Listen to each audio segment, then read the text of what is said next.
تو جنید اکبر کا ایک جملہ ان تمام لوگوں کے لیے کہ خط کا جواب نہیں دینا بھائی کوئی بات نہیں، لیکن پاکستان کی عوام آپ کو بار بار یاد کرا رہی ہے، جواب دے رہی ہے، ظلم سہ رہی ہے کہ پیچھے ہٹ جاؤ اور یہ جمہوریت پاکستان کی عوام کے حوالے کر دو۔ اب پاکستان کے اندر سر ایک اور بھی بڑا انٹرسٹنگ کام ہوا، اور یہ ایک کمپیریزن آپ کے سامنے ہم رکھیں گے۔ اب سے کچھ ہی دیر پہلے ایک دوست نے مجھے کلپ بھیجا جس میں شہباز شریف صاحب بیٹھے ہوئے ہیں اور ان کے ساتھ ایک معصوم بچی، جسے معلوم ہی نہیں کہ جو شخصیت سامنے بیٹھی ہے کہ اس کے اوپر الزامات کتنے ہیں اور اس نے کتنے الزاموں کا جواب دیا۔ اس الزامات کی ایک لمبی فہرست ہے اور ان کے پاس جواب نہیں ہے۔ اس معصوم بچی کو شاید یہ بھی معلوم نہیں تھا کہ عدالت میں شہباز شریف صاحب پیش نہیں ہوتے تھے، کیونکہ جناب میری کمر میں درد ہے، اور جج صاحب نے ان کو چھٹی دے دی اور اگلے ہی دن وہ ملک کے وزیر اعظم کا عہدہ جو ہے وہ سنبھال لیتے ہیں۔ ان کو یہ بھی معلوم نہیں کہ ایک عدالت ہائی کورٹ کی جس میں ان کی گارنٹی تھی کہ میرا بھائی واپس آ جائے گا، وہ بھائی 5 سال تک برطانیہ میں رہا اور مین وائل ڈیلز ہوتی رہی۔ اس معصوم بچی کو یہ بھی معلوم نہیں کہ پاکستان میں ترقی جسے یہ اشتہاری مہم کے ذریعے اسٹیبلش کرنے کی کوشش کر رہے ہیں، اڑان پروگرام کی جو بار بار بات کرتے ہیں، اصل میں پاکستان کا خزانہ اس طرح کا نہیں ہے، خالی ہے، اور ہمارا جو حال ہے وہ قرضے پر، ہم اس کو بہتر بنانے کے لیے مستقبل کو ہم کوششیں کر رہے ہیں۔ اس معصوم بچی کو یہ بھی معلوم نہیں ہے کہ برطانیہ میں جو جائیدادیں بنائی گئی اور ان جائیدادوں کا جو منی ٹریل ہے وہ اس خاندان نے نہیں دیا۔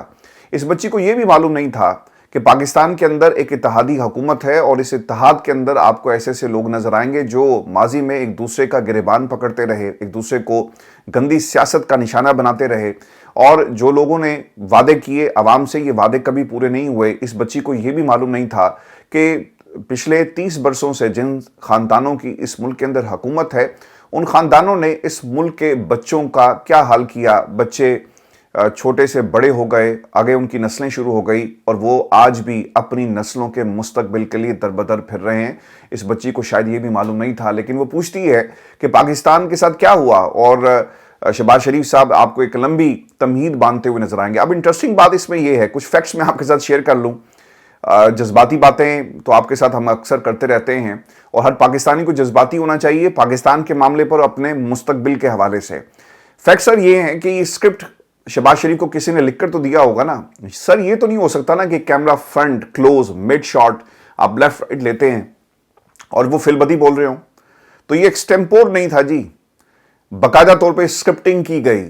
تو سر بہت پہلے 4-5 برس پہلے آپ کو اگر یاد ہو، نواز شریف صاحب نا برطانیہ میں ہسپتالوں کا چکر لگاتے تھے، تو میں اس وقت کہا کرتا تھا کہ اگر کوئی آسکر ہوگا، کوئی سٹیج ڈرامہ ہو، کوئی ڈرامہ ہو، کوئی فلم ہو، تو ایوارڈ سارے ان کو جائیں گے، چونکہ بہت سارے رائزنگ سٹارز بھی آپ کو نظر آ رہے ہیں۔ اس وقت مریم کے بارے میں شاید یہ بات نہیں تھی کہ انہیں پنجاب کا سی ایم بنانا، یہ تو آخری دنوں میں جب تحریک عدم اعتماد قائم ہوئی اور نواز شریف صاحب کو پاکستان لے جانے کی بات ہو رہی تھی، تو اس کے بعد یہ معاملات شروع ہوئے، تو بہت سارے رائزنگ سٹارز بھی تھے۔ تو سر وہ فلم ڈبہ فلم تھی، وہ چلانے کی کوشش کی گئی، اور اب ایسے اشتہارات لگا کر اس فلم کی پروموشن کی جا رہی ہے۔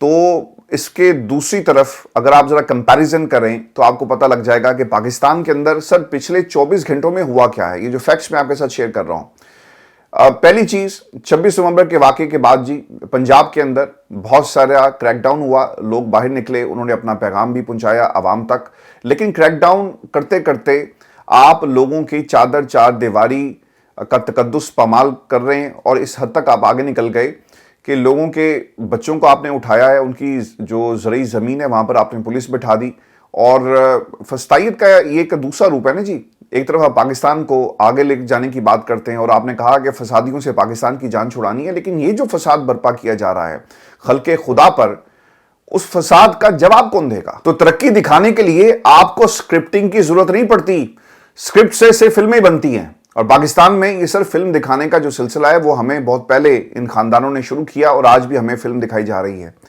2019 میں نواز شریف صاحب جب برطانیہ آئے نا، تو سارا دن میڈیا ان کو فالو کرتا، ایک ہسپتال سے دوسرے ہسپتال، دوسرے سے تیسرے، پھر میڈیکل رپورٹس، اور پاکستان میں تمام صحافی آپ کو ڈاکٹر بنے ہوئے نظر آ رہے تھے۔ تو اس وقت میں کہا کرتا تھا کہ یہ جو فلم بنائی جا رہی ہے یہ فلم نہیں چلے گی، اور اس میں بہت سارے رائزنگ سٹارز تھے۔ مریم کے بارے میں اس وقت یہ فیصلہ نہیں ہوا تھا کہ اسے سیاست میں اتارنا ہے، اور پھر پنجاب کا وزیر اعلیٰ بھی بنایا جائے گا. یہ تو پھر وقت کے ساتھ ساتھ یہ فیصلے ہوئے جب عمران خان کے خلاف تحریک اعتماد یہ لوگ لے کر آئے, اور اس کے بعد یہ فیصلہ ہوا. اور پھر یہاں پر کچھ صحافیوں نے کہا کہ میڈم آپ سی ایم پنجاب, پہلی سی ایم خاتون سی ایم ہوں گی. یہ مجھے یاد ہے جی, یہ برطانیہ میں ہوا. تو سر یہ جتنے بھی آسکر ایوارڈز ہیں نا, اسی خاندان کو چاہتے ہیں, چونکہ یہ فلم بڑی اچھی بناتے ہیں اور فلم دکھاتے بھی بڑی اچھی ہیں. جو ڈبہ فلم ہم نے 2019 میں جس کا باقاعدہ طور پہ آغاز ہوا, رائزنگ سٹارز اس میں نظر آئے, آج یہ فلم چل نہیں رہی. تو آپ مہنگی کیمپین کے ذریعے اس فلم کو کامیاب بنانے کی کوشش کر رہے ہیں پاکستان میں. سر یہی ہو رہا ہے. اس کے علاوہ اس سے بہتر اس کی ڈیفینیشن ان تمام اشتہارات اور اس کارکردگی کی جو حکومت کی ہے وہ آپ کے سامنے نہیں رکھی جا سکتی. اور پھر ویورز دوسری چیز میں آپ کو اس کے ایک کمپیریزن میں جو کچھ پنجاب میں ہو رہا ہے نا, انہوں نے کہا جی کہ فسادیوں کو پیچھے کرنا ہے. اب سر فساد کس نے برپا کیا؟ پچھلے 24 گھنٹوں میں پنجاب سے جو خبریں آ رہی ہیں, پنجاب میں کتنا ظلم ہوا جی ان 24 گھنٹوں میں, یہ بھی آپ کے ساتھ شیئر کر دیتا ہوں. سائرہ افضل تارڑ کو شکست سے دوچار کرنے والی انیکا مہدی حسن بھٹی کے بھائی کو پولیس نے 7 مقدمات اس کے خلاف درج کر کے اسے گرفتار کر لیا. انیکا مہدی کی بھی گرفتاری کی کوشش کی گئی. شفقت بھٹی کی 300 ایکڑ اراضی پر پولیس تعینات کر دی گئی. کاشتکاری سے روک دیا گیا, زمینیں ضبط کی گئی. اب یہ رپورٹ ضرور ہو رہا ہے, لیکن کسی کی زمین پر کاشتکاری سے روک دینا یہ سمجھ سے باہر ہے کہ آپ اس خاندان کو کس بات کی سزا جو ہے وہ دے رہے ہیں. پھر تحریک انصاف سینٹرل پنجاب کے صدر ہیں جی احمد چٹھا صاحب, ان کی لاہور کی رہائش گاہ پر جی دھاوا بولا گیا اور پولیس اور نامعلوم افراد نے گھر کے اندر گھس کر توڑ پھوڑ کی ہے. بھتیجی اور بیٹی کے کمروں کے دروازے تک توڑے گئے. ان کی وزیر آباد کی رہائش پر بھی حملہ کیا گیا. پھر NA-70 سے میاں طارق محمود صاحب ہیں. چونکہ دیکھیں جی میں تحریک انصاف پر بہت زیادہ تنقید کرتا ہوں ان لوگوں پر جو عمران خان کا نعرہ تو لگاتے ہیں لیکن آپ کو میدان عمل میں نظر نہیں آئیں گے. تو جن کے ساتھ ظلم ہو رہا ہے ان کی بھی بات کرنی چاہیے کہ یہ کس طرح سے گزر رہے ہیں, کس ظلم کو برداشت کر رہے ہیں.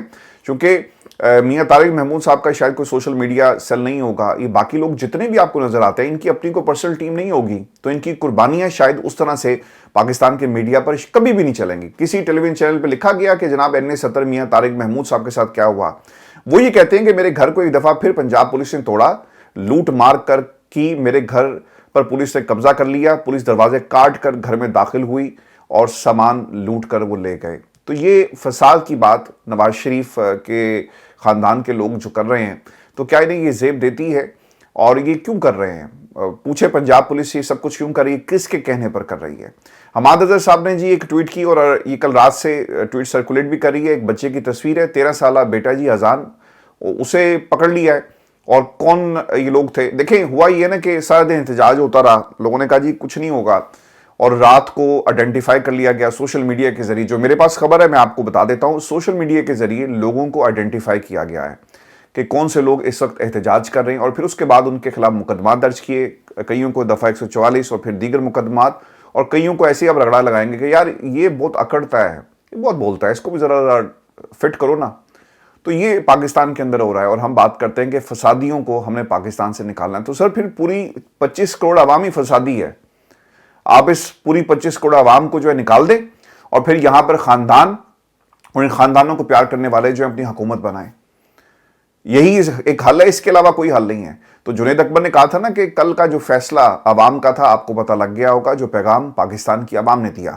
پاکستان کی عوام اتنا سب کچھ ہو جانے کے باوجود یہ سب برداشت کر رہی ہے نا, تو سر یہ ایک گواہی ہے کہ ان کا زوال شروع ہو چکا ہے. اور ویورز آپ کو میں ایک اور بھی ظلم کی یہ کہانیاں ہیں جو ہم نے پچھلے 24 گھنٹے میں پاکستان کے اندر یہ سب کچھ ہوتے ہوئے دیکھا. وزیر آباد کا جی علاقہ ہے کوٹ جان بخش, تحریک انصاف کی ریلی نکالی گئی. اب پولیس کو جی غصہ تھا اور اس علاقے کے SHO کی شامت آ گئی ہوگی نا کہ یار تمہارے ہوتے ہوئے یہ ریلی نکلے, کیوں نکلی, پکڑو ان لوگوں کو, جا کر اندر کرو, اور پھر تم نے رپورٹ بھی دینی ہے. اب رپورٹ کہاں جاتی ہے آپ کو معلوم ہے. ایک خاتون تھی جی ارشاد بیگم. اب لوگ جب ان کے گھر میں آتے ہیں ان کے بچوں کو پکڑنے کے لیے, ان کے نواسے ہیں جی, پوتے مجاہد ہے, عبداللہ ہے, ثناء اللہ ہے, تو چھاپے کے دوران انہیں پکڑنے کی کوشش کی جاتی ہے. جب آپ کی آنکھوں کے سامنے اپنے پیاروں کو گھسیٹا جا رہا ہوگا, مارا جا رہا ہوگا, ڈنڈے برسائے جا رہے ہوں گے, تو کوئی بھی ماں ہوگی, کوئی بھی دادی یا نانی ہوگی, تو اسے یہ کیسے برداشت ہوگا. تو پتہ یہ چلا کہ یہ سب کچھ وہ برداشت نہ کر سکی اور اسے ہارٹ اٹیک ہو گیا اور وہ چل بسی. پورے علاقے نے جی جو خبر آ رہی ہے تقریباً پورے علاقے میں سے دو درجن کے قریب لوگوں کو گرفتار کیا گیا اور پھر لوگوں نے اپنی مدد آپ کے تحت ایمبولنس کی بھی باقاعدہ جو ہے وہ کوشش کی، ایمبولنس کو بھی توڑ دیا گیا۔ تو آپ ذرا اندازہ کریں کہ پاکستان کے اندر کیا کچھ ہو رہا ہے۔ تو شہباز شریف صاحب کی جو اسٹریٹجی ہے نا کہ میڈیا پر آپ ایسے اشتہارات دکھائیں اور قوم کو بیوقوف بنائیں، سر یہ اب نہیں چلے گی۔ جو ہریالی آپ نے دکھائی، یہ پاکستان میں ہریالی صرف آپ کے اپنے گھروں کے باغیچوں میں نظر آتی ہے۔ جس آفس میں آپ صبح جا کر بیٹھتے ہیں اس کے سامنے جو پہاڑیاں ہیں وہاں پر آپ کو یہ ہریالی نظر آئے گی، لیکن پاکستان جل رہا ہے۔ جب آپ لوگوں سے ان کے حقوق چھینتے ہیں نا تو پھر آپ کا زوال شروع ہو جاتا ہے۔ اللہ تعالیٰ آپ سے آپ کی ریت کے بارے میں ضرور سوال کرے گا، اور عوام جو ہے نا یہ ریت ہے ان حکمرانوں کی کہ تم جب حکمران تھے تو تم نے ان لوگوں کے ساتھ کس قسم کا سلوک کیا۔ تو یہ صرف آپ کو نا یہ جو فلمیں دکھا رہے ہیں ان فلموں سے نہ آپ کے اعمال درست ہوں گے اور نہ ہی آپ کی کارکردگی بہتر ہو سکتی ہے، اور آپ کو عوام کے درمیان جا کر اپنے آپ کو سرنڈر کرنا پڑے گا اگر آپ پولیٹیکل کیپٹل چاہتے ہیں۔ یہ سر جو اشتہاری مہم ہے اس سے آپ کو یہ پولیٹیکل کیپٹل نہیں ملے گا۔ خیر اب تو گاڑی وہ بھی نکل گئی، لوگ جانتے ہیں کہ آپ سب لوگ اپنی آخری اننگز کھیل رہے ہیں اور یہ صرف اپنے خاندان کے بچوں کو مکمل طور پہ سیٹل کرنے کے لیے سب کچھ کیا جا رہا ہے۔ مریم جو ہے ان کی خواہش ہوگی کہ وہ پرائم منسٹر آف پاکستان بن جائیں اور پنجاب جو ہے وہ حمزہ کے حوالے کر دیا جائے۔ تو سر یہ خاندان کی سیاست ہے، اس کا پاکستان کی عوام کی سیاست سے کوئی تعلق نہیں ہے۔ نجم سیٹھی صاحب نے بہت ہی زبردست بات کی، اسٹریٹجی کی۔ وہ بات کرتے ہیں کہ نون لیگ کے اندر بڈھے لوگ بیٹھے ہیں جی میری طرح اور ان کے پاس کوئی اسٹریٹجی نہیں ہے۔ عمران خان کی جو اسٹریٹجی ہے وہ بہت ہی بہترین ہے، اور پاکستان کی اسٹیبلشمنٹ کے پاس بھی میڈیا اسٹریٹجی آپ کو نظر نہیں آئے گی۔ زیادہ سے زیادہ کیا ہوتا ہے کہ یار اس کی آواز کو بند کر دو، اس کا نام جو ہے وہ بین کر دیا جائے، تصویر نہیں چلے گی، نام نہیں لیا جائے گا، یہی ہوتا ہے نا۔ اس سے زیادہ کوئی اسٹریٹجی لوگ اب اس کو پسند نہیں کرتے، اور لوگ جو ہے اپنی پسند کے اینکر کو، صحافی کو سنتے ہیں، وہ ڈھونڈ کر سنتے ہیں۔ تو آپ لوگوں کی آواز بند نہیں کر سکتے، آپ کی اسٹریٹجی غلط ہے۔ اور جس ٹیلی ویژن چینل پر یہ اسٹریٹجی چلائی جا رہی ہے، آپ دیکھیں جی نون لیگ کے اندر جو بڈھے طوطے، جس طرح سیٹھی صاحب نے کہا جی میرے جیسے، تو وہ کہنا کیا چاہ رہے ہیں؟ کسی نے کہا ہوگا نا کہ میڈم پرانا طریقہ ہے کہ ایک فلم بناتے ہیں، ایک اشتہاری مہم چلاتے ہیں اور پھر ہم پاکستان کی عوام کو بتائیں گے کہ دیکھیں کیا ہو رہا ہے۔ سر پاکستان کی عوام اب ٹی وی نہیں دیکھتی، اور یہ کسی کا اپنا پرسنل بینک بیلنس تو بڑھ رہا ہوگا نا اتنے مہنگے اشتہارات بنا کر، لیکن اس سے پاکستان کو سر کوئی فائدہ نہیں ہو رہا، اور آپ کی جماعت کو تو بالکل بھی فائدہ نہیں ہو رہا۔ تو یہ پیسہ پاکستان کی عوام پر لگائیں، اتنی مہنگی کمپین چلانے سے آپ کی کارکردگی جو ہے وہ بہتر نہیں ہوگی۔ ویورز، جاوید لطیف صاحب یوم سیاہ منانے والے تھے، اب پتہ یہ چل رہا ہے کہ ان کو بھی ٹیلی ویژن چینل پر لانے کے حوالے سے یعنی ان کو بھی بین کر دیا گیا ہے۔ شعیب شاہین پی ٹی آئی میں ان کو بین کیا گیا، پی ٹی آئی کی طرف سے وہ پریزنٹ کرتے رہے پاکستان کے ٹیلی ویژن چینل پہ پاکستان تحریک انصاف کا موقف، عمران خان کا موقف بڑے دبنگ انداز میں، وہ بھی ٹی وی پر بین ہے جی۔ ادھر سے جاوید لطیف صاحب بین ہو گئے، اور بھی بہت ساری شخصیات کو بین کرنے کی بات جو ہے وہ اس وقت ہو رہی ہے۔ آج میں صبح سے ٹیلی ویژن دیکھ رہا تھا تو آپ کو ہر ٹیلی ویژن چینل کے اوپر پریس کانفرنسز نظر آئیں گے۔ یہی آپ کر سکتے ہیں نا کہ حکومتی کوئی عہدیدار آ جائے تو یار کٹ نہیں کرنا جب تک پریس کانفرنس ختم نہیں ہوتی، اور جب سوالوں کی بات آتی ہے جو صحافی وہاں پر بیٹھ کر ان سے لوگوں سے سوال کرتے ہیں تو وہ پھر کاٹ دیا جاتا ہے، اور پھر چیک کیا جاتا ہے کہ اس کا نام پتہ کرو کس چینل سے ہے اور یہ کیوں ایسے سوال کر رہا ہے، اور آپ اسے وہیں پر ایک تمغہ دے دیتے ہیں۔ تو یہ سر پاکستان کے اندر ہو رہا ہے۔ میں آپ کو نا ویورز ایک اور خبر بھی دے دوں، اور جسٹس محمد علی مظہر صاحب کا ایک نوٹ ہے۔